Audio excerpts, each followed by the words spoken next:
Alors bonsoir, bienvenue aux arrivants et merci à vous d'être avec nous ce soir. Alors gentiment, on voit les nouvelles personnes qui arrivent. Bonsoir à vous.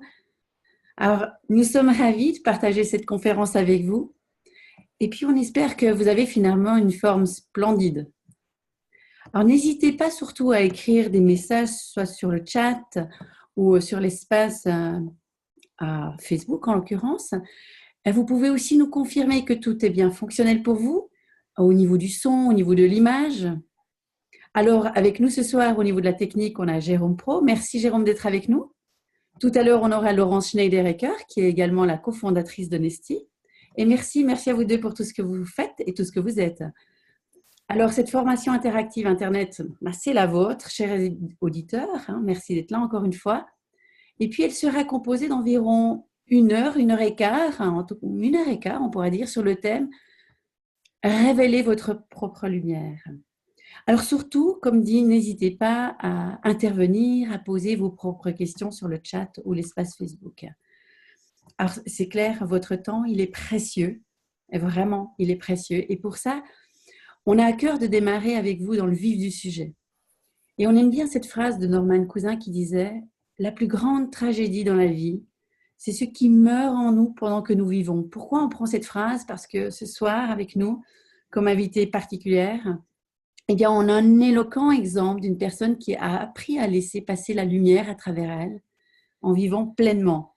Alors, nous avons l'immense avantage, l'immense plaisir d'accueillir ce soir Laura Massis. Bonsoir Laura, tu es en Bonsoir forme? Christiane, oui, bonsoir à tous, je suis très très heureuse d'être là avec vous, ça me fait très très plaisir.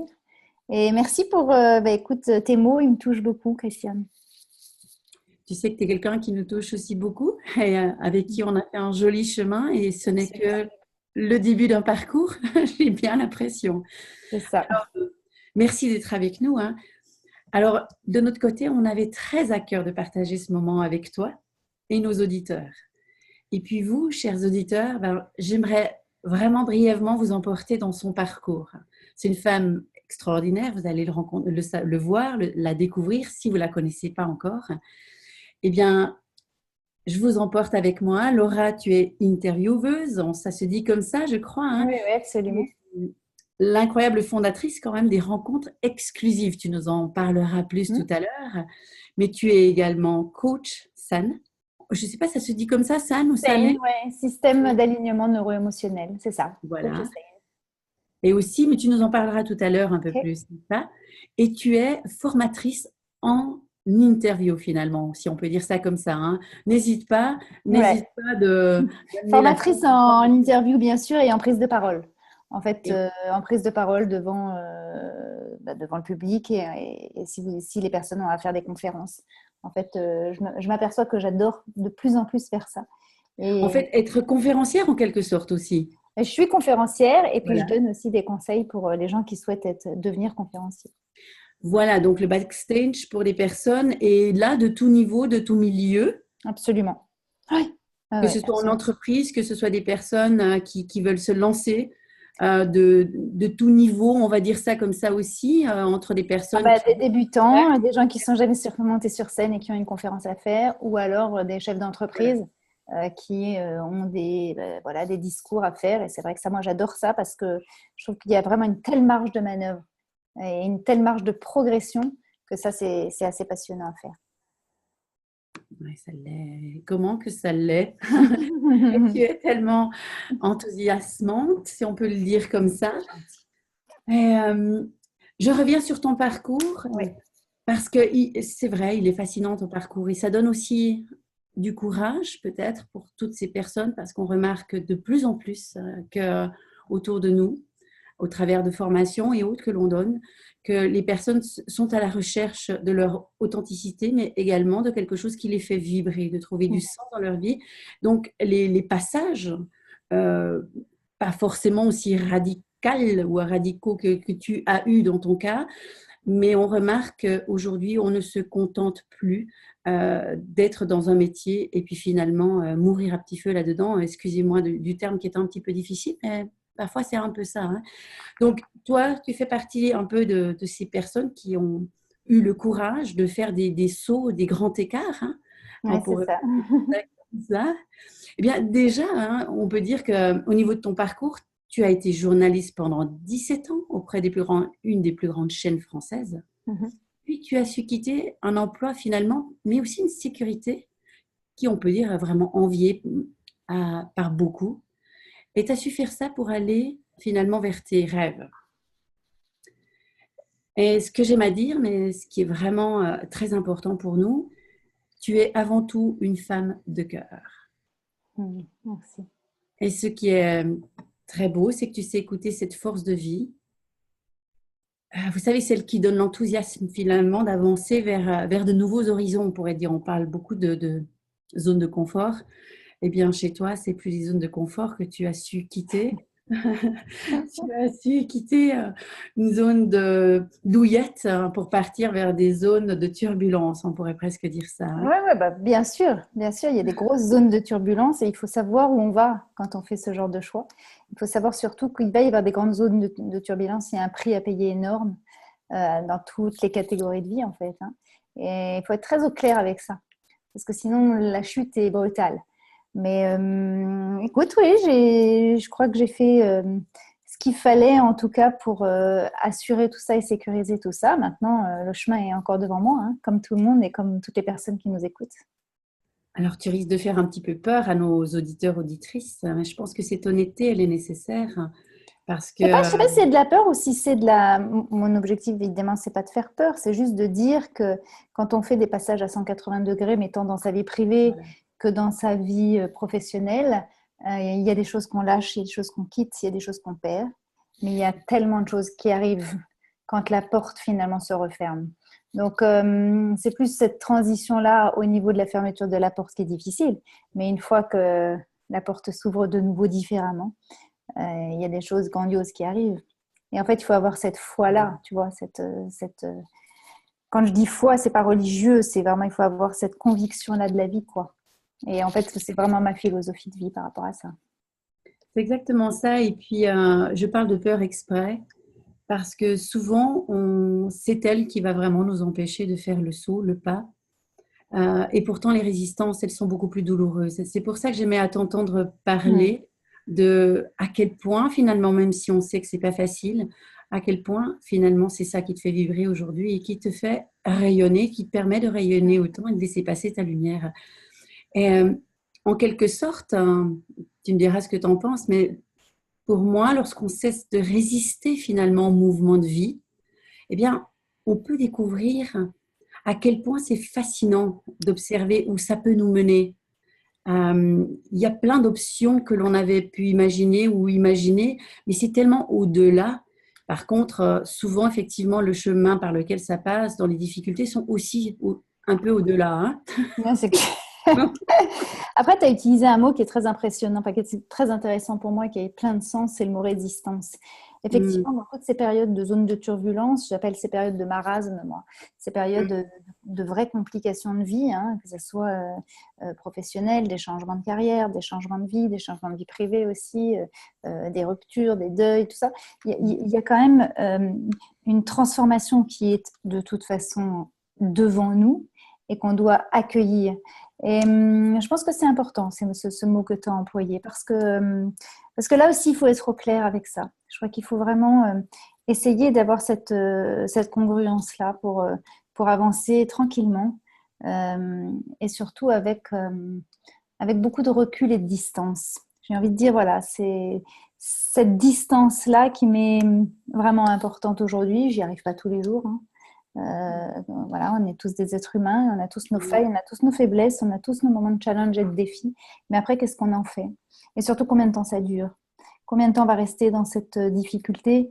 Bien sûr que c'est insécurisant de changer de métier et de changer de métier quand on ne sait absolument pas ce qu'on va faire ou quand il y a quelque chose qui ne nous convient plus et que finalement on fait un virage comme ça à 180. Mais je crois qu'il y a une richesse derrière ce chaos-là, tu vois, parce que forcément, il y a un chaos. Euh, Eh oui, eh oui. et c'est ce qui est beau aussi. C'est pas que moche, c'est pas que, tu vois, c'est pas que. C'est Non, troublant, c'est d'accord. déséquilibrant, et c'est inconfortable. Voilà. Il y a quelque chose en nous et ça on le sait bien, il y a quelque chose en nous et c'est la partie quand même souvent égotique qui veut nous protéger. Hein. L'ego n'est pas diabolique. Hein. Il faut arrêter de mettre le diabolique. C'est lui qui nous permet aussi de nous lever le matin. Par contre, un ego modéré, un ego au service d'un cœur et d'une conscience alignée. Et là, on arrive à faire quelque chose de vraiment intéressant. Mais ça demande, comme tu l'as dit, d'aller éprouver en fait. Et éprouver, c'est en dehors de la zone de confort que ça se passe. Est-ce que tu serais en accord avec ça? Oui, mais c'est évidemment qu'il faut éprouver. Moi, tu sais, j'ai eu une discussion un jour avec un ami qu'on a en commun qui s'appelle Paul Pironnet. Paul, c'est lui qui m'a fait rencontrer Honesty, qui m'a fait te rencontrer. Et en fait, un jour, on était au restaurant tous les deux. Et on a eu une discussion pendant 2 heures. Et cette discussion, c'était sur le fait, est-ce que je dois, pour se transformer et pour nous transformer, est-ce que forcément on doit vivre le chaos? Est-ce que forcément on doit vivre des choses difficiles? Est-ce que forcément on doit être dans cet instant de souffrance qui est quand même assez pénible, il faut bien le dire. Il faut bien dire ce qui est difficile. Et en fait, lui, Mordicus, il me disait, oui, le changement, c'est un maître en PNL, hein, Paul, c'est quand même quelqu'un voilà, qui a une conscience assez développée sur certains sujets, et notamment sur la transformation et sur la modification de l'être. Et en fait, il me disait, pour changer radicalement, je ne te parle pas d'un petit changement, pour changer radicalement, il faut avoir une dose de souffrance qui est là. Parce que tu vas puiser à l'intérieur de tes ressources. Et moi, Mordicus, je me disais, non, mais c'est pas possible. Et c'est dans mon livre, d'ailleurs, il y a une scène avec un homard et tout ça. Oui, la scène du homard. Ouais. Et je me disais, mais c'est pas possible. Moi, je veux pas vivre une souffrance pour pouvoir me transformer. Je sais que je peux me transformer sans avoir à vivre quelque chose comme ça de complètement chaotique. Et en fait, j'étais tellement Mordicus là-dessus, tellement certaine que la vie m'a prouvé le contraire. Ouais, il faut vivre des challenges difficiles. En fait, en tout cas, maintenant, c'est ma croyance. Mais j'espère que ça ne sera pas ça tout au long de ma vie. Mais en tout cas, oui, il y a des moments de transformation. Et ces moments de transformation, ils passent aussi par des moments de chaos. Et si je te dis qu'il faut lâcher les certitudes, oui, justement, c'est ça. Que la vie n'aime pas le vide et que pour laisser passer finalement la force de vie qui fait battre notre cœur ici et maintenant, qui gère 1 milliard de cellules à l'intérieur de nous, est-ce qu'il ne faut pas lâcher des certitudes? Et on en parlera plus tard de l'ego. Ben oui, et puis bien sûr qu'il faut lâcher tout ça. Après, on a toute une vie pour ça en fait. Hein. C'est ça qui est génial. C'est qu'on ne peut pas le faire du jour au lendemain et que tout ça c'est un chemin et que c'est important d'être de plus au clair avec soi-même par rapport à ça. Et c'est ça qui est intéressant. Mais oui, bien sûr que les certitudes, il faut essayer de les lâcher le plus possible, c'est certain. C'est des croyances qui peuvent nous blesser finalement. Oui, c'est très juste. Ah, j'aimais bien dire que toi, tu es un peu comme un ruisseau qui avance et finalement rejoint les points de convergence. C'est gentil. En étant à l'écoute finalement de tes passions et de tes intérêts, le côté vivant. Il y a quelque chose de plein, de vivant, de très enthousiasmant qui emporte finalement les gens avec toi, quoi, en quelque sorte. Écoute, ça me touche beaucoup. Ouais, j'essaye d'avoir cette. Et quand je l'ai plus eu, parce que oui, je pense que c'est à l'intérieur de soi. Tu vois, tu as utilisé le mot envie, mais c'est ça. Ça a été vraiment mon mot depuis toujours. C'est dans mon ADN. Et si j'ai plus cette envie-là, effectivement, moi, je meurs à petit feu. Et c'est ce qui s'est passé à un moment donné. Et donc, si je meurs à petit feu, je m'éteins. Et si je m'éteins, j'éteins tout le monde. Toutes les personnes que j'aime en fait autour de moi, quoi. Il y a trop d'amour pour toi et pour les personnes autour de toi pour finalement ne pas t'honorer en quelque sorte. Ouais, c'est ça. Et je pense que je me suis vraiment écoutée en fait. Si je parle, je peux parler de tous les exemples, mais en tout cas, si je parle de ce virage à 180 degrés que j'ai fait en quittant un métier exceptionnel que j'avais, un métier de journaliste à la télé, c'était vraiment quelque chose de voilà qui était très honorant, très gratifiant. Pourtant, aujourd'hui, je me dis que mon Dieu, ce que j'ai bien fait. Parce que la femme que je suis aujourd'hui, c'est vraiment une femme extrêmement différente. Je me sens plus en accord avec ce que je suis aujourd'hui que ce que j'étais. Après, je ne dénigre rien de ce que j'ai vécu parce que j'estime que ce que j'ai vécu me permet d'être la femme que je suis aujourd'hui. Absolument. Et voilà, et c'est quelque chose. J'ai rencontré des êtres exceptionnels, j'ai travaillé avec des équipes formidables, j'ai appris un métier qui est un métier pas simple, tu vois. Ah oui, qui me on en parlera plus tard, mais oui. Mais j'ai adoré faire ce métier-là, sauf qu'à un moment donné, c'était normal que je parte pour moi. Oui, J'aime bien l'exemple, je ne l'ai pas inventé, hein, c'est l'exemple de l'arbre qui finalement, au moment de l'automne, n'est pas en résistance, n'est pas en train de dire mon Dieu, je perds mes feuilles. Ça fait partie de la vie, le changement de saison, tout est changement, le côté immuable de la vie, le côté intemporel de la vie.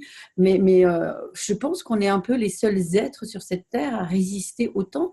Euh, voilà, que ce soit les êtres vivants, que ce soit la nature, la faune, la flore, peu importe, c'est de finalement accepter que c'est pas parce qu'on quitte quelque chose que ça doit être vraiment quelque chose d'affreux. C'est ça. Juste une Après, évolution. c'est pas toujours simple, ce discours-là, il est pas toujours facile à appliquer, parce que la Clairement, résistance, elle fait partie de nous. La résistance, clairement, moi, j'ai encore des domaines de vie, des catégories de vie dans lesquelles je résiste, et encore aujourd'hui.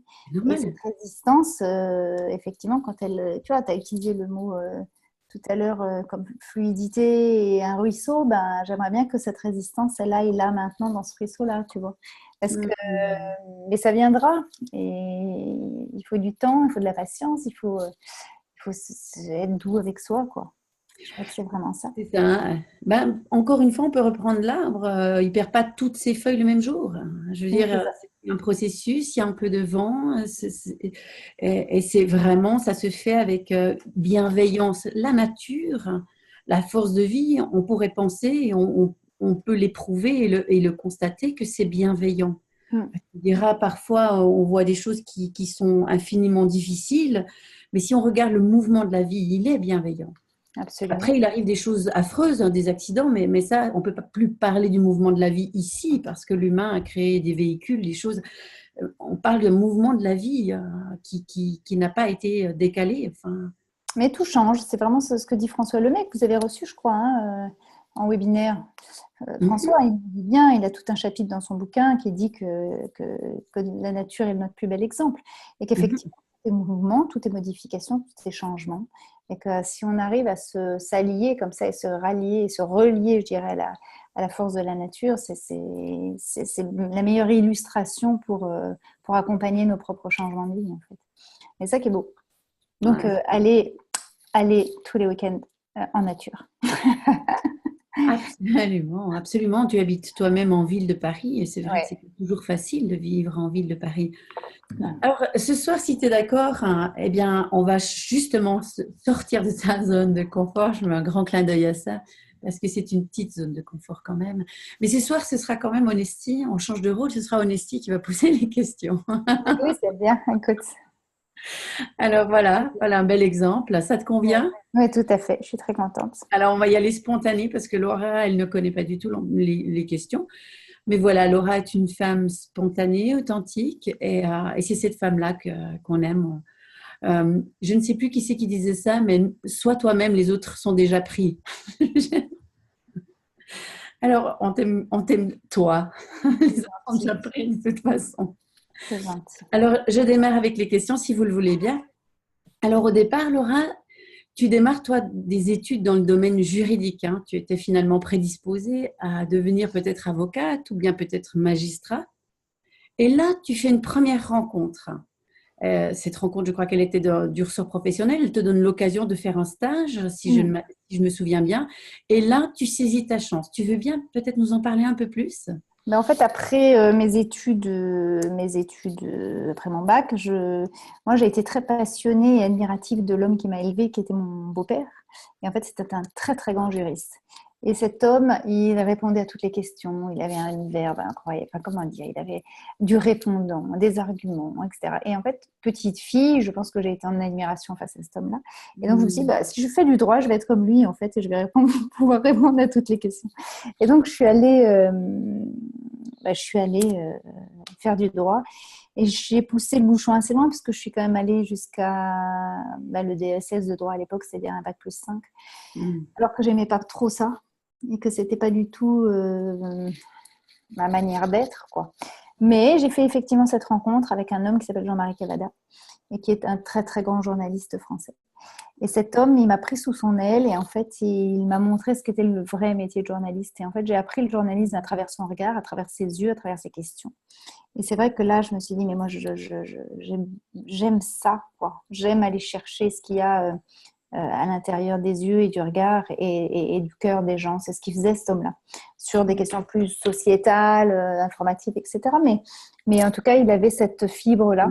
Et donc, c'est lui vraiment qui m'a ouvert cette voie. Et à l'époque, il a créé une chaîne qui s'appelait La Cinquième. Et c'est une chaîne éducative. Et donc, il m'a mis le pied à l'étrier. Et un jour, il m'a dit, bah, écoute, tu seras en direct pour 1 minute. Et moi, j'étais très timide à l'époque. C'était vraiment pas quelque chose que... Et j'ai prévenu personne et je suis devenue écarlate et j'ai fait un petit texte d'1 minute. Et puis voilà, ça a commencé comme ça. Et là, j'avais peut-être 21 ans. Waouh. Après ça a duré 18 ans, quoi. 17 ou 18 ans. Ouais, justement, tu as travaillé pendant 17 ans, hein, c'est ce que tu avais Ouais. mentionné, pour un des plus grands groupes français d'audiovisuel. Hein. C'est les France 2, Ouais, France... c'est France Télévisions. En fait, j'ai commencé à France 5 pendant 5 ans. Puis après, j'ai été à France. J'ai fait un petit tour à TF1, très rapide. Et après c'était France 3 pendant longtemps. pendant pas mal d'années. Hein. Pendant pas mal Et d'années, une là, paire tu as d'années. exercé, on pourrait dire ça, peut-être toutes les facettes de ton métier, entre présentatrice du JT, animatrice d'émissions plateau, Ouais. journaliste de terrain aussi. Ouais. Et ça a été finalement énormément d'opportunités de conduire plus de 1 000 entretiens, si je me souviens bien, en Oui, direct bah, avec... tu sais, tous les jours, je faisais des entretiens en fait. Tous les jours, j'allais chercher des hommes, des femmes. Je voulais toujours aller chercher des gens assez exceptionnels. J'étais formatée comme ça. Et donc, j'avais des émissions à chaque fois où je faisais découvrir des personnes. C'était pas forcément des gens célèbres, c'était des gens extraordinaires. Et en fait, tous les jours, j'allais à la quête de ces personnes-là. Et après, je faisais leur petit portrait en direct.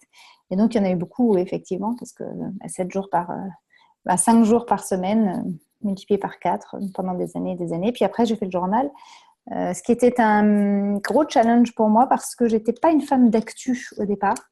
C'était pas, voilà, je me réveillais pas le matin en écoutant la radio. Et en fait, donc, ça a été un vrai, là aussi, ça a été du travail. C'était vraiment du travail de créer un journal, de fabriquer un journal, d'écrire un journal. C'est quelque chose de difficile. Ça l'était pour moi, en tout cas. Et j'ai vraiment, pierre par pierre, fait ce métier-là en apprenant et en étant très humble par rapport aux personnes qui m'enseignaient des choses. Je suis quelqu'un de très, très enseignable. Je vais assez vite dans l'enseignement et effectivement, après, de pierre voilà, j'ai gravi les échelons et puis après, on m'a proposé le 12-13 à l'époque et après le 19-20, puis après d'autres choses. C'est vrai que j'ai un regard très, très bienveillant par rapport à toutes ces années parce que ça m'a vraiment appris à travailler. Comme le droit m'a appris à travailler, m'a appris à écrire des choses vite, m'a appris à travailler des équipes. C'est des beaux métiers, tout ça. Avec, Justement, c'est des beaux métiers, mais c'est des métiers très exigeants. Pendant toutes ces années, tu as aussi dû apprendre à vivre avec l'urgence. Et puis, tu as dû veiller à être efficace, exigeante, tu l'as dit. Et c'est comme une épée Damoclès, l'audimat toujours prêt à te tomber dessus, en quelque sorte. pas tellement sur France Télévisions, j'avais cette chance-là, mais en revanche, l'exigence, oui, l'exigence du texte, l'exigence du mot, l'exigence de la rapidité, de l'urgence, comme tu le dis. Quand tu fais un journal du midi, c'est un journal difficile à faire. Et Comment donc, tu as fait pour tenir le coup toutes ces années? je sais pas. Je me pose encore la question. Parallèlement à ça, il faut quand même dire que tu as 3 merveilleuses filles. Oui, Il absolument. y a eu des grossesses, il y a eu des bébés, il y a eu des jeunes enfants, des enfants Bah, qui... écoute, je pense que j'avais un mari qui était très présent et qui m'a bien aidée, tu vois, dans tout ça. Et bon, ça aide bien quand on est effectivement à deux à élever, tu vois, les Bien enfants. sûr. Après, j'avais une vie très millimétrée, très Mhm, chronométrée. mhm, C'est-à-dire que je mhm, partais à une heure précise. C'était pas très fun, en fait, la vie. Tu vois, je mhm, n'allais pas tellement aux soirées parce que sinon, t'es crevé le lendemain. Tu sais, la télé, ça augmente mhm. tout, en fait. C'est Ouais. un miroir. Donc, tu es fatigué, tu as des cernes énormes, tu es fatigué, tu bafouilles, tu es fatigué. C'est compliqué. Donc, j'étais dans une exigence de vie pendant effectivement des années où je dois avouer que c'est comme une sportive de haut Un niveau. sportif d'élite, hein? Ouais, ouais, C'est ouais. pareil. Et puis, donc, j'ai été là-dedans et ça me plaisait. C'est quelque chose qui me plaisait. Il y a pas mal d'extraits dans le bouquin où je raconte un peu comment se Oui. passait, tu vois. Tout est chronométré. Alors après, c'est un choix que j'ai fait et je regrette pas. Mais c'est vrai que quand j'ai lâché tout ça, j'ai lâché la bride, quoi.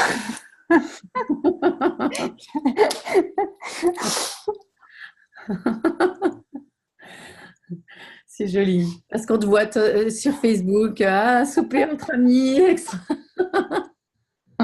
Ça fait plaisir de lâcher un petit peu, hein, tout ça. Ben ouais, j'étais dans un monde très exigeant, mais même juridiquement, quand je faisais du droit, c'était très exigeant en fait. Eh oui. Donc là, aujourd'hui, je suis exigeante, je suis entrepreneur, je suis exigeante dans mon travail, je ne peux pas faire autrement, de toute façon, je suis formée comme ça. Mais en même temps, si à un moment, j'ai pas envie de bosser, ben, je ne vais pas bosser, je vais faire du sport, quoi. Oui. Et finalement, j'ai envie d'aller voir mes filles et d'aller chercher mes filles à l'école. J'ai cherché mes filles à l'école et ça, c'est quand même un luxe énorme. Même Eh oui. si, effectivement, j'ai des rentrées d'argent qui sont un peu moins fortes que celles que j'avais avant, mais c'est OK. J'ai Hmm. fait ce choix-là mais je n'ai pas dit mon dernier mot là-dessus. T'as pas dit ton dernier mot là-dessus, hein. Non. Et Mais la non. sécurité, c'est vrai qu'il y a tout l'aspect sécurité. Tu as même, à un moment donné, même laissé tomber la sécurité qui te... Comment ça, je sais plus le terme en France, le CDI, c'est ça? Mhm. Tu as même à Moi, un moment c'est simple, donné j'avais un contrat à vie. CDI. Ouais. Non, mais j'avais un contrat à vie à la télé. Quand tu es à la télé, c'est comme quand tu es. Et j'avais un contrat à vie, j'avais une émission. Tu vois, à vie, les gens n'ont pas compris que je parte. Et aujourd'hui, je me dis parfois, tu es un peu taré, quoi, hein, parce qu'effectivement, tu avais une sécurité de fou. Et quand on est dedans, enfin, je ne sais pas s'il y a des gens salariés qui nous regardent, mais c'est vrai que quand on est dedans, on ne se rend pas compte de cette chance finalement et malchance pour moi. C'est-à-dire Mm. c'est une chance parce qu'effectivement on a une sécurité pour la vie et en même temps je pense que c'est une sécurité qui est quand même mortelle parce qu'elle nous enlève notre côté vivant. Je Mm. me sens beaucoup plus vivante aujourd'hui avec des stress, ça c'est Mm. évident, avec des tensions, tu vois, parce que il faut que les sous rentrent, il faut que voilà, parfois on n'a pas de, ça vient pas comme on le souhaite et en même temps quand ça vient, là c'est une gratitude énorme quoi. Parce que je me dis, mais Mm. c'est le fruit de mon travail. Je ne travaille pas pour une entreprise, je travaille pour moi-même. C'est ça d'être entrepreneur, c'est ça qui est formidable. Et ça, moi, j'adore ça. Et Ça me ça donne, se ça voit. me redonne le feu. Ça se voit. Et tu as fait un livre assez fantastique. Moi, j'ai eu un plaisir assez fou parce que de temps en temps, ça pince le ventre. Après, on rigole. Après, enfin, on passe par différents états et c'est très rare de trouver des livres qui ne soient pas un roman ou romancé, qui soient vraiment authentiques, où on passe par différents états et on le vit dans les tripes, j'ai envie de dire. Mm. Et ton livre s'appelle Trouver votre lumière. Donc, c'est le thème de notre webinaire ou autour de Mhm. ça. Et tu partages dans la première partie qui se nomme Oser quitter, qu'il faut savoir quitter la sécurité. Alors, on vient d'en parler. Et est-ce qu'on pourrait, par exemple, évoquer ce qui a été pour toi le déclencheur clé ou les déclencheurs clés? Bah, en fait, je crois que c'est vraiment, j'en ai parlé tout à l'heure, mais c'est vraiment le fait de plus avoir cette flamme à l'intérieur de moi Hmm. qui vraiment m'éclairait.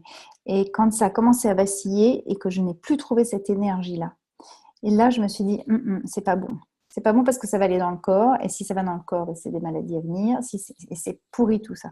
Et je sais comment je fonctionne. Donc, en fait, il y a eu des alertes, non pas physiques. J'ai cette chance, en fait, Hmm. d'être assez consciente de ça. Je fais très attention à mon hygiène de vie, tout ça. Mais c'est vrai que ma boussole interne, c'est vraiment l'envie, quoi. Tu vois?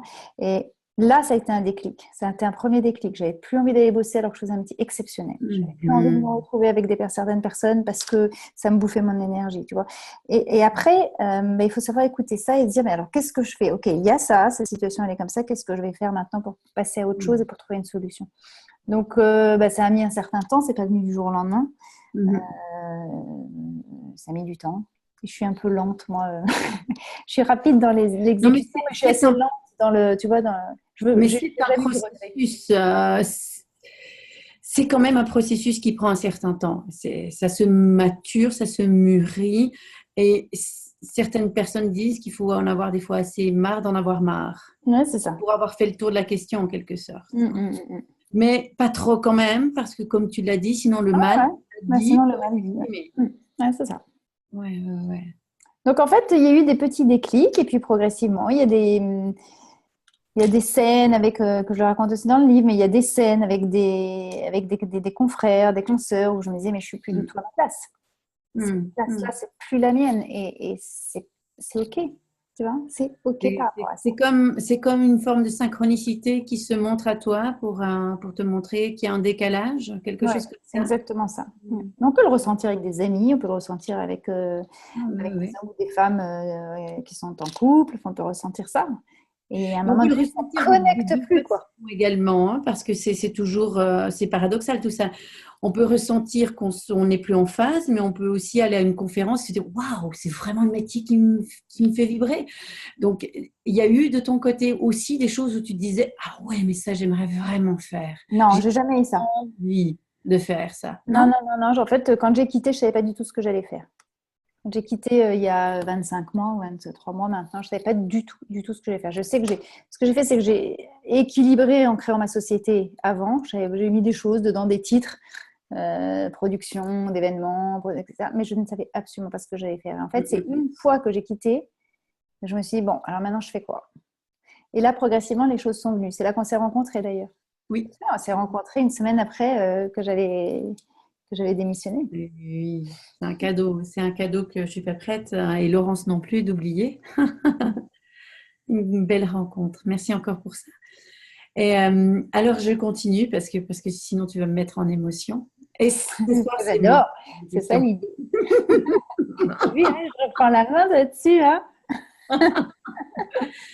Alors, toi, tu écris également, par exemple, dans ton livre, qu'il faut savoir lâcher le jugement et le regard des autres. Alors, j'aime bien Osho et il disait, Osho qui était un des plus grands enseignants spirituels quand même du XXe siècle, alors il prétend que la peur du jugement des autres, c'est la peur la plus importante que l'humain aurait, et que ça passerait même avant la peur de mourir, parce que finalement mourir, on sait tous qu'on va mourir. À un moment donné ou à un autre, c'est tellement évident, c'est très grand dans nos vies, Mhm. et dans celles qu'on a côtoyées, qu'il semblerait qu'il y ait une peur encore plus importante, et c'est le jugement et le regard des autres. Et toi, tu dis qu'il faut savoir lâcher ça. De ton côté, comment tu as réussi à dépasser cette peur, Laura? Alors, Osho, il a tout à fait raison, parce que c'est un grand maître, hein, Osho, donc c'est vrai que. Oui. Euh, En fait, j'ai été dans un métier qui était complètement là-dedans, qui était dans le Mm. jugement et la critique, qui était dans l'apparence, qui était dans on scrute tout ce qu'on fait, tout ce qu'on dit. Mm. Donc, je ne pouvais pas aller dans un métier aussi prégnant que ça sur le jugement et sur le regard des autres. En même temps, j'en ai eu besoin à un moment donné, sinon je ne serais pas allée là-dedans. Tout le monde n'est pas journaliste télé et présentateur télé, Oui, tu oui. vois. C'est quand même un truc particulier par rapport à l'ego, par rapport au Oui. regard, au jugement, par rapport. C'est-à-dire que quand tu fais par exemple une erreur sur un texte, sur une info, sur une news, t'as pas une personne qui regarde, t'en as. Ah oui. Et donc tout est augmenté, tu vois. Donc Ah oui. ça a été. Ben, j'ai pris conscience, j'ai beaucoup travaillé sur moi. Tu sais, ça fait 20 ans que je travaille sur moi, donc j'ai beaucoup, beaucoup parallèlement en fait à tout Mm. mon processus de télé. J'avais un processus interne qui était un vrai travail sur cette croissance personnelle que j'avais. Et en fait, progressivement, je me suis rendu compte que j'ai lâché des choses. Donc, comment j'ai fait pour... Déjà, je m'en suis pris plein la tronche. Donc, ce qui est normal, tout le monde hein, dans ces métiers-là, et c'est pas que Oui. moi. C'est un métier difficile. Donc, tu te blindes, donc tu portes des masques, donc tu fais comme tu peux, en fait. Mm. Et puis Mm. après, bah, écoute, c'est vraiment en quittant ce métier-là que j'ai commencé à lâcher tout ça. C'est vraiment à, tu vois, enlever Mm. les armures, quoi. Tu vois, enlever tout Ah ouais. ce que j'avais pu mettre pour me protéger. Par contre, je me souviens quand on a parlé ensemble, il y a des moments où effectivement tu te dis, purée, avec mes armures, j'étais protégée. Il y a Ça, aussi des c'est sûr. moments comme ça, c'est une Ouais. vérité. Par contre, on remarque que beaucoup de personnes voudraient être authentiques. Ah oui, je veux être purement authentique. Authentique, ça veut aussi dire enlever les armures, les carapaces qui nous protègent.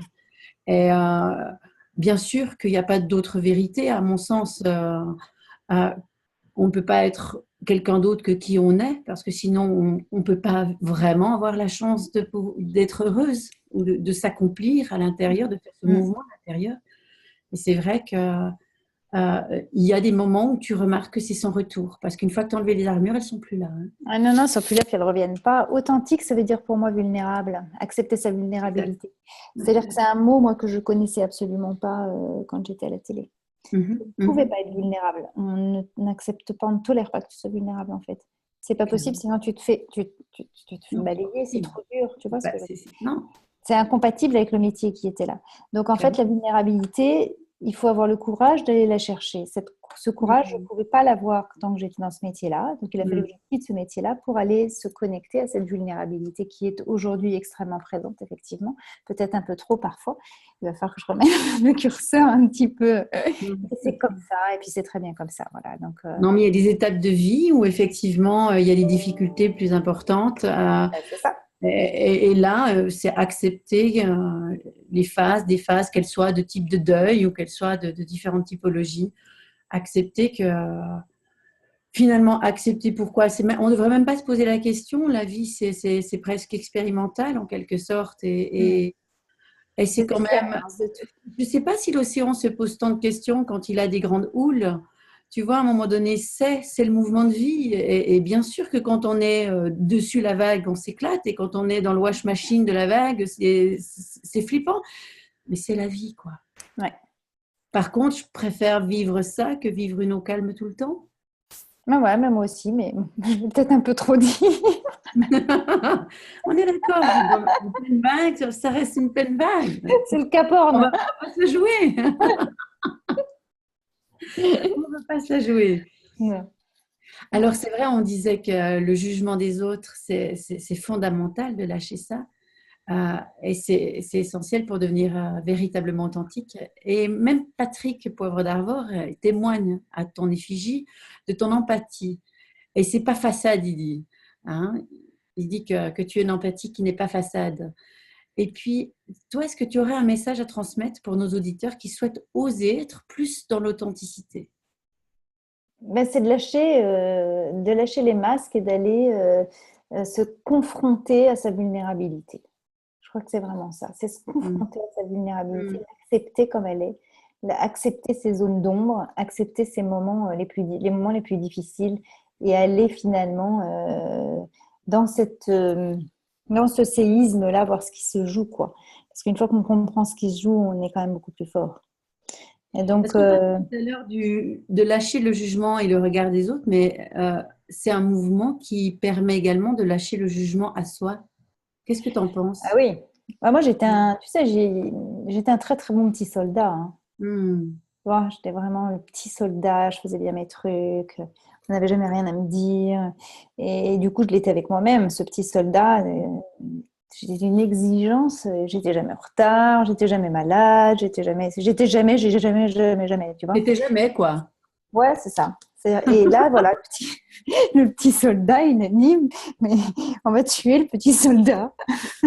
Et voilà, donc ouais, je crois que c'est un vrai travail sur soi, hein, tout ça. C'est un Parce que vrai travail.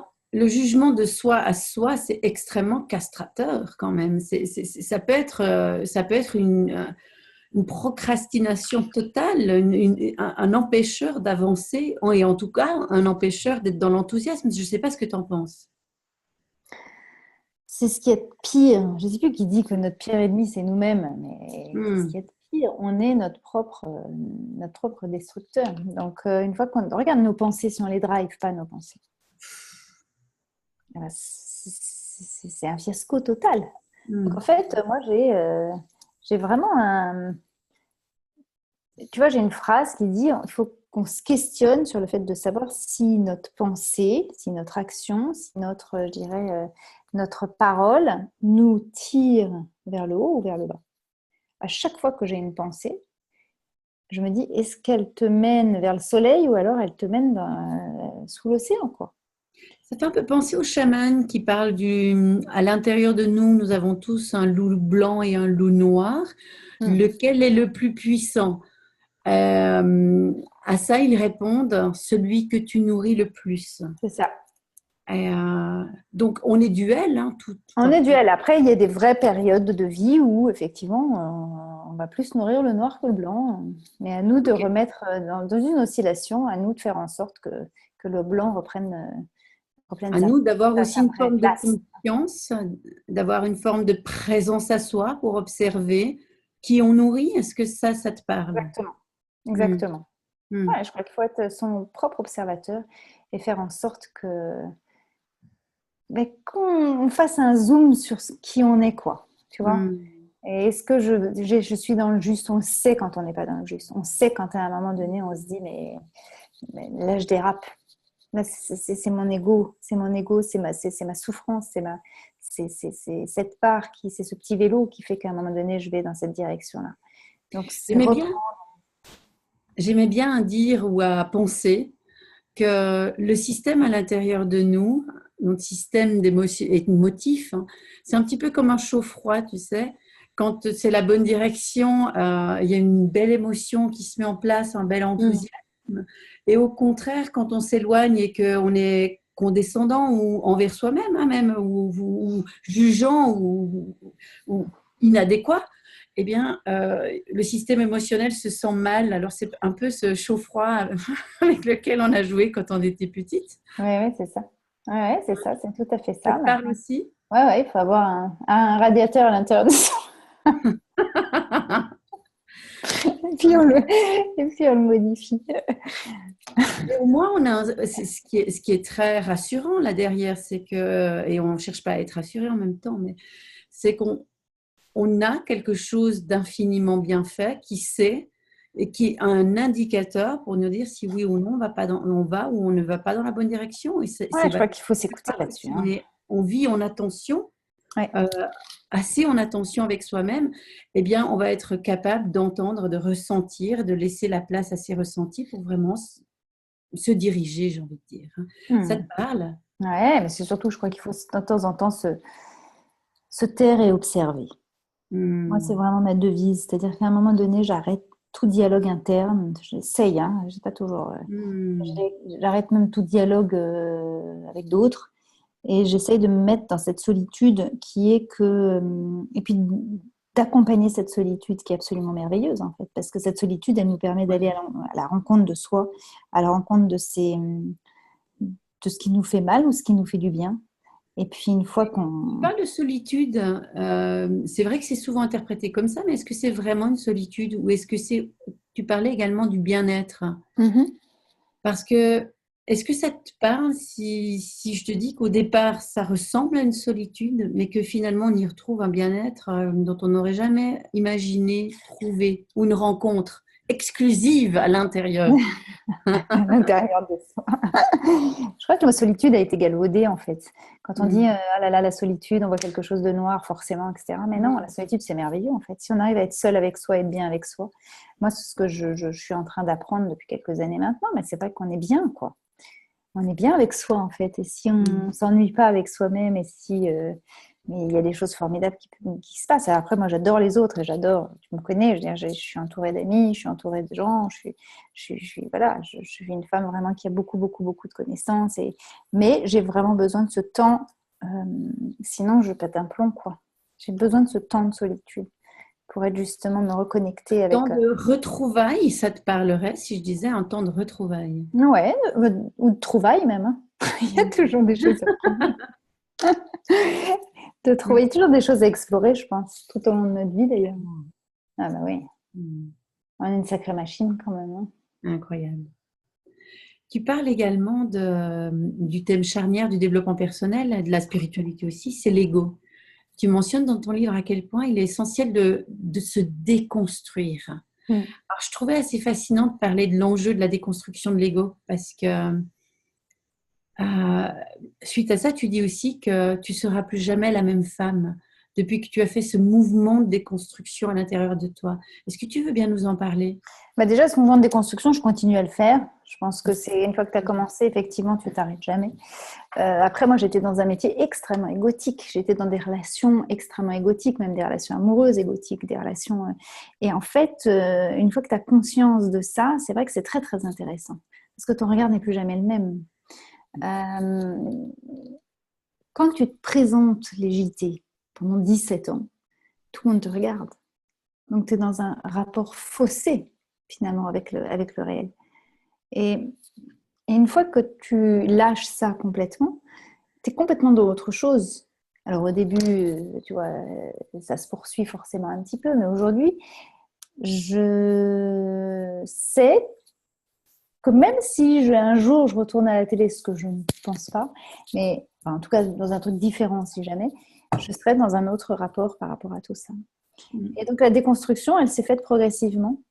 Elle s'est faite par un vrai travail sur moi-même en faisant plein de formations, sur un vrai travail du cœur aussi, parce que le cœur et l'ego, on sait qu'il y a quand même un lien très particulier. C'est Prem, hein, Néraj d'ailleurs, qui en parle très très bien de ça, hein, de ce lien entre les deux.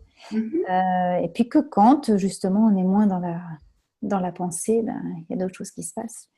Et l'ego, c'est quelque chose de formidable, hein, à travailler. Hein.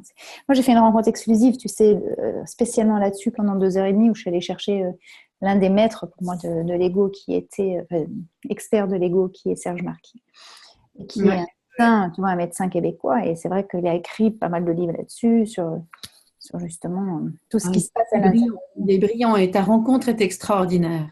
Mais c'était un moment exceptionnel, ouais. C'était un moment exceptionnel parce que c'est un homme exceptionnel. Et puis, il a fait tellement de recherches, il a fait tellement de... C'est un homme lumineux, quoi. Et moi, je sais qu'il m'a beaucoup... humble et entier dans son approche et tellement... Il est touchant, il est profondément touchant, cet homme-là. On le salue, d'ailleurs. On le salue. Et excuse-moi, parce que je me suis emportée, là. Mais c'est bon, j'ai fini. Oui, mais tu disais qu'effectivement, pendant la rencontre exclusive, tu as interviewé cet homme-là qui est un des grands experts aujourd'hui de l'ego, en tout cas dans le monde de la francophonie. Et en fait, non, je te disais que pour travailler cet ego, j'en ai fait une rencontre exclusive. À chaque fois que je veux travailler quelque chose, de toute façon, parce que ça m'interpelle, ça m'intéresse, j'en fais une rencontre exclusive parce que je travaille du coup le thème vraiment là-dessus. Lui, il dit que toute souffrance humaine vient de l'ego. Tu vois, c'est vraiment son postulat de départ, c'est je travaille sur la souffrance humaine depuis, et c'est ce qu'il dit, depuis plus de 50 ans, et je me suis rendu compte au bout de toutes ces années que la plus grande souffrance était due à notre ego. Et je trouve que c'est intéressant comme regard. Ça l'est, c'est passionnant. Est-ce que tu peux rester encore un petit peu sur le thème de l'ego? Est-ce que tu aurais peut-être, comment ça s'est passé pour toi et comment une personne qui aujourd'hui, parce que tu parles de beaucoup de formations que tu as faites, quelqu'un qui aujourd'hui se dit, bon, bah, de mon côté, comment je peux travailler mon rapport à l'ego de moi à moi? Tu conseillerais des livres, tu conseillerais... Voilà. Je conseille vraiment tous les livres de Serge, ça c'est sûr. Moi, c'est vraiment les livres qui m'ont fait le plus de bien. Après, pour travailler son ego, il n'y a pas 36 000 choses. Hein. Pour travailler son ego, c'est l'attention. C'est être dans l'instant présent et être attentif à ce qui se passe réellement ici et maintenant. Et quand on est dans l'instant présent réel, c'est-à-dire quand on est dans cet instant-là, comme on est là, maintenant, et je suis avec vous et je suis avec toi, c'est pas de l'ego qui parle là. Non. Tu vois, on est vraiment de autre chose. Et quand on ne peut pas être à 2 places en même temps quand on est réellement présent. Et donc, l'attention est là. Et cette attention-là, du coup, ne laisse pas la place à l'ego. L'ego a peur de disparaître, c'est ça le souci. Toujours. Il a toujours peur. Et l'ego, c'est quoi, selon toi, Laura? Moi, je pense que l'ego, c'est vraiment cette petite part de nous qui a toujours envie d'être choisie. C'est une belle définition de l'ego. C'est toujours cette petite chose qui fait qu'on a envie d'être le premier, quoi. Tu vois? Qu'on a envie d'être... Est-ce que l'ego a des aspects positifs? Oui, ça nous fait avancer, bien sûr, l'ego. Ça nous fait faire pas mal de choses positives. Maintenant, l'idée, c'est vraiment de s'en... Tu sais, j'ai interviewé Lise Bourbeau, là, il y a quelques mois, il y a un mois de ça. Elle est venue sur la rencontre exclusive sur les blessures. Et en fait, elle a donné un prénom à son ego pour se désidentifier de son ego. C'est assez intéressant, je trouve, comme image. Et elle, son ego, elle l'a appelé Mouchette. Et en fait, je trouve ça assez génial comme idée parce que à partir du moment où tu arrives à te dire ça c'est Mouchette, ou je sais pas, tu peux l'appeler Honestet. Laurette. Je ne sais pas comment, mais en tout cas, si tu arrives à un certain moment de te dire, waouh, là, c'est pas moi, mais c'est mon ego. Déjà, je pense que tu fais un vrai travail, en fait. Et ça y est, tu es dans le process de, il est là, mais on va le driver. Et je lui donne pas tout pouvoir. Donc ça, je pense que c'est intéressant. Ça l'est. Ça l'est. Merci d'avoir répondu là pour cette question également.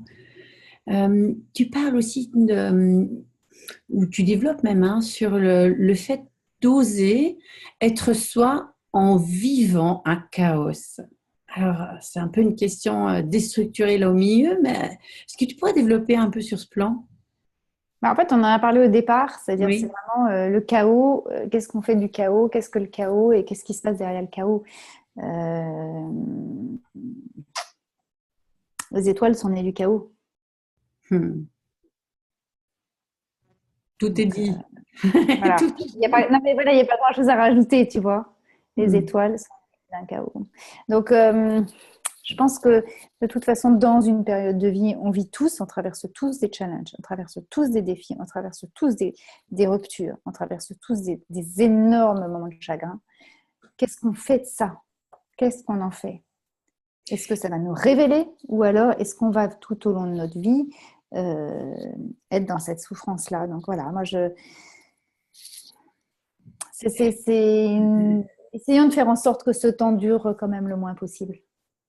Donc, Donc, le chaos, au sens dont tu en parles actuellement, ce serait l'incertitude d'une situation qui est donnée et toutes les questions, les pensées qui peuvent être en relation avec ça. Ou est-ce que le tu vois chaos, non, le chaos, c'est vraiment la tempête interne. Le chaos, tempête c'est interne? Mais maintenant, quand est-ce que tu arrive vois... une vraie difficulté de vie, quoi. Voilà. Et c'est un chaos, c'est-à-dire qu'est-ce qu'on fait? Il y a un truc qui vient nous transporter, c'est un tsunami, quoi. Et Parce ce qu'il n'y a pas que, il y a peut-être pas que ça, il y a peut-être la dimension aussi de personnes qui vivent des périodes tout à fait, il y a rien de spécial qui se passe dans leur vie, mais il y a quelque chose en elles qui recherche le mais pourquoi on est sur Terre, quel est le but et où est-ce que je vais après. Ça, c'est une forme de chaos aussi, de finalement rester dans des pensées, dans des réflexions, rester en tant que chercheur plutôt que finalement vivre dans le ici et maintenant, en pleine présence, à soi et à ceux qu'on aime. Ça, c'est une autre forme de chaos. Tu vois, toi, tu parles peut-être d'un chaos qui est dû à des événements de vie chaotiques. Hmm. Forcément, te renvoie à des incertitudes, mais pourquoi il se passe ça? Qu'est-ce que j'ai fait? Pourquoi, si c'est une difficulté au niveau amitié, mais qu'est-ce que j'ai fait de faux? Tout le côté gothique, tout le côté, toutes les blessures d'abandon, enfin tout ce que ça peut aller chercher. Mais il y a un chaos qui est-ce qu'il y aura la fin de l'humanité, par exemple? Certaines personnes sont terrifiées dans le ici et maintenant, pendant qu'on parle, à l'idée de se dire, mais est-ce que, avec toute la pollution, est-ce que l'humanité va subsister à ça? Si oui, quand? Hmm. Et ça les met dans un chaos absolu. Hmm, hmm, hmm. Tu, tu vois, c'est Je vois ça. Après, moi, c'est vrai que c'est quelque chose qui m'est assez étranger, ça, parce que je suis pas du tout dans le futur. Donc, Hmm. c'est pas ma manière de fonctionner, tu vois. Donc, j'ai du mal parfois à me projeter dans ce genre de raisonnement. Je le comprends, je juge pas hein, ça, mais je comprends ça. Mais c'est vrai que j'ai du mal personnellement à Ce n'est pas m'identifier ton à ça. fonctionnement Non, non, j'essaie vraiment de ramener tout le temps ma pensée dans le ici. à l'ici et maintenant. C'est vraiment, c'est pas des mots quoi. J'essaie vraiment d'être. Et parfois, je sais que le passé reprend les rênes. Et c'est un travail au quotidien. C'est vraiment se donner tous les outils nécessaires pour clarifier et puis pour se donner presque un agenda par rapport à ça, tu vois. Et Et avoir des rituels, l'incapacité, avoir. justement, l'incapacité à être en présence, l'incapacité à être dans l'attention, la pleine attention, ou dans le moment présent, ce bon vieux moment présent dont tout le monde parle, euh, à ton avis, qu'est-ce qui fait que on peut être incapable d'y rester? Mais parce que c'est nos pensées qui font qu'à un moment donné, on va dans le passé Mhm. et que ça nous rattrape ou dans le futur. dans le futur. C'est vraiment ça, c'est-à-dire on est soit dans la nostalgie, soit dans l'inquiétude par rapport au futur. Et pourquoi toi, dans ta sensibilité, dans ton expérience, est-ce que tu arrives à voir un pourquoi? Pourquoi on fait ces On est oscillations-là? la capacité de rester dans l'instant présent, dans la pleine attention. On a dit c'est vachement dur de rester, ce qui est le plus difficile dans la vie, de rester dans l'instant présent. On est C'est bien plus d'accord. difficile d'être dans l'attention permanente quand un enfant vient me voir, par exemple ton propre enfant, et qui veut tout de suite avoir quelque chose, et tu restes sur ton ordinateur. Ou quand quelqu'un rentre dans une pièce, euh, même si tu es extrêmement concentré, moi quand un enfant rentre dans une pièce, je sais que mon attention va vers mon enfant. Mhm. Et en fait,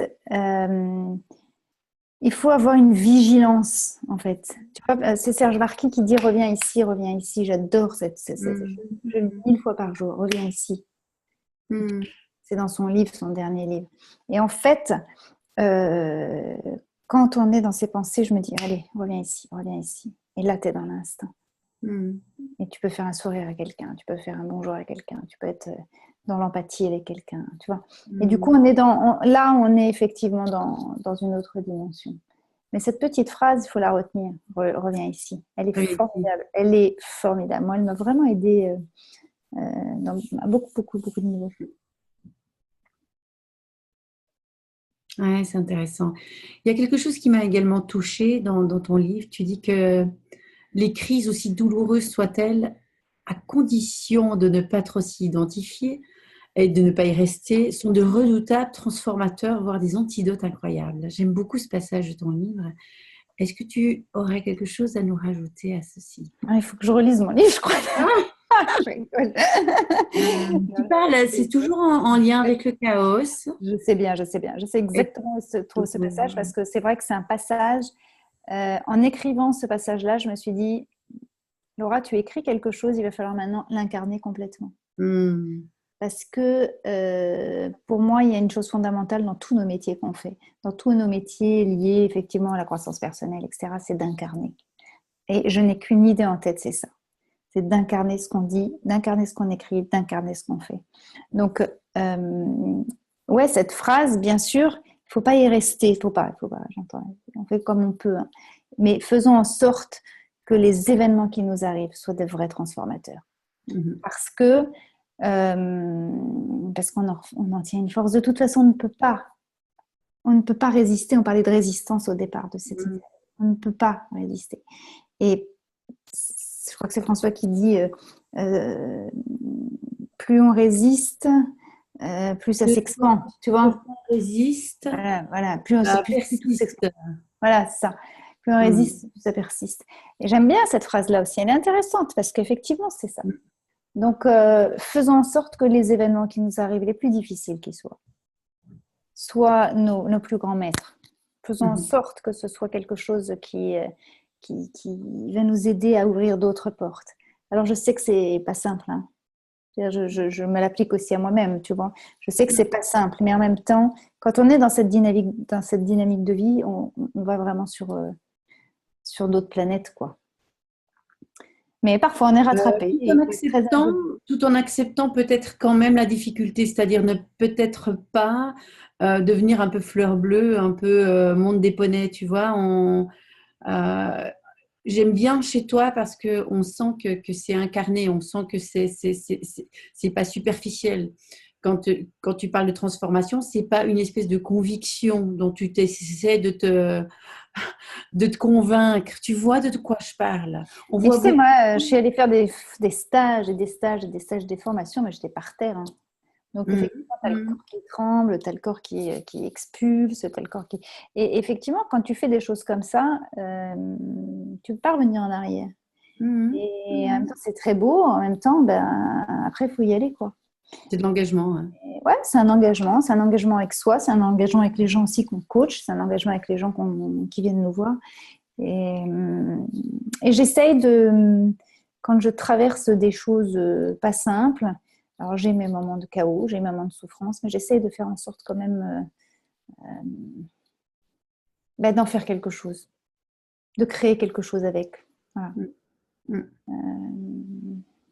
Euh, Mon livre est né d'une histoire difficile que j'ai eue et que j'ai voilà, et ça a donné un livre. Hmm. Il y a plein de choses dans ma vie comme ça en fait. Donc j'essaye à chaque fois de trouver le cadeau caché quoi. De donner naissance à quelque chose de beau, en fait, au travers Ouais, alors on de... n'y arrive pas toujours, hein. Attention, hein, c'est pas tout simple hein, quand on est On est d'accord, hein. l'énergie parfois elle n'est pas là, mais c'est à nous, ça c'est vraiment à nous de faire en sorte que notre énergie tous les jours soit un petit peu supérieure.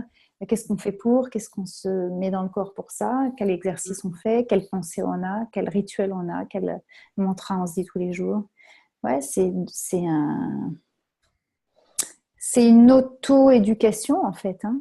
Mais c'est ça, je crois que moi, il n'y a pas une journée où je ne me donne pas un mantra tous les jours. Il n'y a pas une journée où je ne lis pas un texte qui va me faire du bien. Il n'y a pas une journée où je ne fais pas une méditation. Il n'y a pas une journée où j'écoute pas quelque chose, ne serait-ce que 10 minutes. Mais c'est comme ça, c'est quand même 10 minutes qui m'élèvent la pensée. Voilà. Un Donc, philosophe. l'élévation de conscience chaque jour, un peu d'élévation de conscience, de la nourriture pour le corps sous toutes ses formes Ouais. puissent-elles être, au niveau de l'esprit, au niveau de l'âme, au niveau de... Tu fais de la contribution, il y a beaucoup de contributions aussi, d'engagement, que ce soit en tant que maman, Ouais. en tant que coach, dans le cadre des rencontres exclusives, on voit des messages qui touchent, on voit des gens qui pleurent. Enfin, moi, j'étais à... Mais ils pleurent parce que tu les as touchés, parce qu'il y a quelque Mm. chose qui s'est vraiment passé, qui s'est vraiment vécu. Et c'est vraiment beau de voir ça. Merci. Hmm. Ouais. Hmm. Eh bien, peut-être ça nous renvoie sur la partie où tu parles de oser s'envoler. Est-ce que tu aurais quelque chose à dire sur ta vision, que tu nous emportes dans ta vision de oser s'envoler? Je crois qu'on a tous effectivement des ailes qui sont plus ou moins rentrées. Et pendant toute une période de vie, moi, elles étaient un peu à terre. Et là, ça s'envole vraiment parce que je m'autorise à ça. Et je m'autorise à travers le métier que je fais. Je m'autorise en faisant des rencontres exclusives, en faisant venir les gens que j'aime. Je m'autorise en écrivant un livre, en m'auto-éditant. Je m'autorise en, voilà, en développant un programme sur Retrouver votre lumière. Donc tout ça, c'est se donner le mot autorisation vient avec le mot s'envoler. Hmm. Et je m'autorise moi-même, je ne demande plus la permission à qui que ce soit. Et c'est OK avec ça. Et je suis bien avec ça. C'est-à-dire que je ne demande plus rien en fait. Et ça marche, tant mieux. Et je suis vraiment heureuse. Ça ne marche pas, ben, c'est pas grave, c'est autre chose. Et en fait, je suis moins dans l'attente, même de la réussite. C'est-à-dire j'ai plus, je fais comme je peux, ce qui est juste pour moi. Donc, tu es beaucoup plus à l'écoute de ton enthousiasme, de ton envie, et peu importe, beaucoup moins dans l'objectif, le retour sur investissement, quelque chose de beaucoup plus pragmatique, bien que Oui, comme après, tout le monde, il faut bien bouffer. Hein, donc, j'ai et des oui, c'est ce que je dis, enfants. comme tout le monde, in Il fine, il y a faut, des factures à payer, C'est bien clair. sûr. Non, mais après, il faut avoir un truc quand même minimum, tu vois. Mais effectivement, j'essaie de faire en sorte quand même que l'envie soit vraiment mon ADN. C'est Hmm. fait comme ça. Donc, il faut vraiment là que j'ai baissé sur certains trucs. Ben là, je sais que maintenant, c'est reparti pour de nouvelles aventures par rapport à plein de choses. Et c'est ça qui Hmm. est génial. Mais bon, il faut se connaître un petit peu. Et je pense que tous les gens qui travaillent avec vous sur Honesty, ils ont cette soif de compréhension d'eux-mêmes et donc des autres. Et déjà, le chemin est joliment parcouru, quoi. Ouais, clairement, clairement. Waouh, je vois bien qu'on n'a pas des grandes quantités de questions. C'est comme si les gens sont en hypnose. C'est, c'est vrai que c'est beaucoup plus dans le développement. J'ai un peu rebondi une ou deux fois sur des questions en les posant, en les intégrant dans les miennes de questions. Mm. Euh, il ne me semble pas en voir à ce stade ici. Est-ce que toi, de ton côté, Laura, tu aurais quelque chose à rajouter? Quelque chose, si tu pouvais, toi qui es une femme d'inspiration, toi qui es une femme qui a beaucoup d'enthousiasme, bien sûr que tu vas chercher tes ressources. Qu'est-ce que tu aurais à dire ce soir à nos auditeurs de par quoi commencer, par exemple? Je crois que je parlais tout à l'heure d'autoprogrammation, autodiscipline. Je crois que, mais sans que ça soit comme à l'armée, quoi. Mais c'est une autodiscipline, effectivement, se donner cette autodiscipline pour faire en sorte que chaque jour, on aille vers ce qui nous fait du bien. Et chaque jour, on aille vers nos envies. Et en fait, cette petite autodiscipline, eh bien, c'est ce que je disais tout à l'heure, à savoir lire un livre, c'est se donner une phrase qui nous fait du bien, c'est regarder un film qui nous fait du bien, c'est vraiment être avec des gens, savoir ceux qui nous font baisser notre énergie, notre taux vibratoire, ou ceux qui nous le font monter. Je crois qu'il faut être très conscient de certaines choses par rapport à ça. Et en fait, si déjà vous arrivez à vous autodiscipliner pour ça, par rapport aux différentes catégories de vie que vous pouvez avoir, je rappelle les catégories de vie, hein, c'est familial, couple, santé bien sûr, finance, spiritualité pour ceux qui le sont. Et déjà sur chaque catégorie, se dire à un moment donné, ben, qu'est-ce que je vais faire pour améliorer ça ?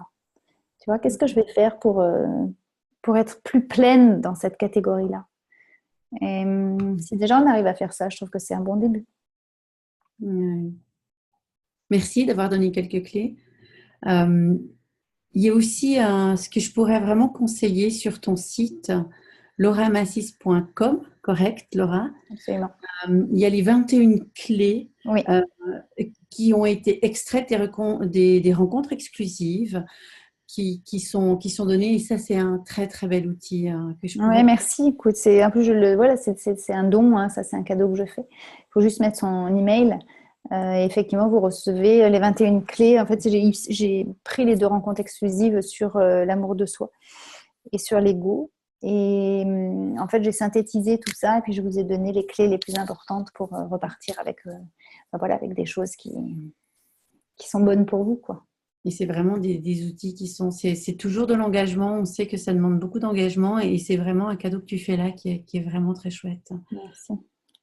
Tu es une femme généreuse, hein, ça on le sait, pour tous ceux qui ont la chance de te côtoyer, ceux qui ont la chance de te voir en conférence, ils sont touchés par ta personnalité, par ton authenticité, parce que tu vibres. Et c'est beau parce que ça donne envie de devenir cette fameuse meilleure version de soi-même, juste en te regardant. Et ça, c'est cadeau, quoi. C'est gentil. Mais tu l'es aussi, c'est Honesty aussi. Alors voilà, je vois des questions qui arrivent en plus ici. Sommes-nous pas parfaits dans notre imperfection? Mais totalement. Je peux plus dire, mais oui. Mais oui. Bien sûr que oui. J'ai rien d'autre à répondre par rapport à ça. C'est évident que c'est notre imperfection qui fait qu'à un moment donné, on est ces femmes, ces hommes de courage et de vulnérabilité qui font du coup des choses. Donc, si on pourrait rebondir là-dessus, c'est n'ayez pas peur de faire faux. Hein. N'ayez pas peur. On ne va pas réussir du premier coup, en quelque sorte. On s'est planté, hein, nous dit, sur pas mal de choses. Et c'est pas grave. Grand clin d'œil. C'est normal. Et est-ce que c'est se planter? Je suis pas Non, mais je dis ça. Je suis méditerranéenne, moi, donc il y a des mots qui partent comme ça. Toujours un peu le curseur un peu plus fort. Mais ça fait partie du processus. Bien sûr. On sait, comment je pourrais dire, on a tenté. Mais oui. C'est ça. Tentation infructueuse. Mais oui, et c'est arrivé à tout le monde et c'est OK, on ne va pas s'auto-flageller pendant des années là-dessus. C'est OK, ça fait partie du processus. La vie, c'est aussi pour savoir ce que l'on veut, aller tenter et sentir ce que l'on ne veut plus. C'est ça. Stop it! Écoute, Laura, eh bien, de mon côté, je crois qu'on arrive gentiment à la fin. Je ne vais pas mobiliser plus de ton temps précieux. Je sais que tu as tes petites loutres qui t'attendent aussi. Moi, j'espère qu'elles dorment. Elles ont été mignonnes, hein, elles ne sont pas venues. Généralement, elles débarquent. La petite, elle débarque, elle vient faire coucou. Elle est tellement mignonne. Elle est tellement mignonne. Ça y est, elle frappe. Encore 1 minute. Alors, chers auditeurs, chères auditrices, merci vraiment, vraiment de tout cœur d'avoir partagé ce moment avec nous. J'espère que vous avez eu autant de plaisir que nous. Je pense que ça s'est remarqué que c'était simplement un échange qui nous a fait vibrer parce que la seule chose qui nous a animés là, c'était de vous amener quelque chose au travers du côté inspirationnel de Laura. Et voilà, pour nous, ça donne tout son sens. Merci d'être resté avec nous. On voit que le taux de maintien, les gens sont restés avec nous. Alors vraiment, merci de tout cœur pour ça. Merci de nous faire confiance. Merci à Laura d'être la femme merveilleuse que tu es et l'amie que tu es. C'est un grand privilège. Je vais te Merci. laisser les mots de la fin.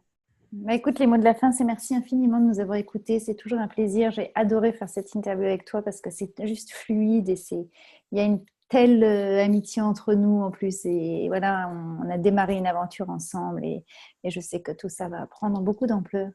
Et j'ai une confiance totale et je suis touchée par qui tu es, je suis touchée par ce que tu es, je suis touchée par ce que tu fais, ce que vous faites avec Honesty.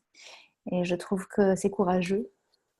Et bravo, parce que tout le monde à 22h14 n'est pas là, tu vois, à donner en fait, parce que c'est du don. Et donc, je te remercie de ça. C'est beau à voir. Et puis, c'est beau aussi pour les personnes qui écoutent et qui sont là et qui ont envie de progresser. Et moi, je suis honorée et je suis toujours très, très, très sensible. J'ai énormément de gratitude pour les gens qui ont envie d'évoluer. Et là, donc, c'est un hommage tout particulier pour toutes ces personnes qui nous ont écoutés, qui nous ont regardés, qui se sont peut-être posé des questions. Et j'aime quand on se pose des questions et qu'on avance ensemble. Voilà. Merci. Et bien, à tout bientôt. À tout bientôt. Merci de tout cœur. À tout bientôt. Merci en tout cas.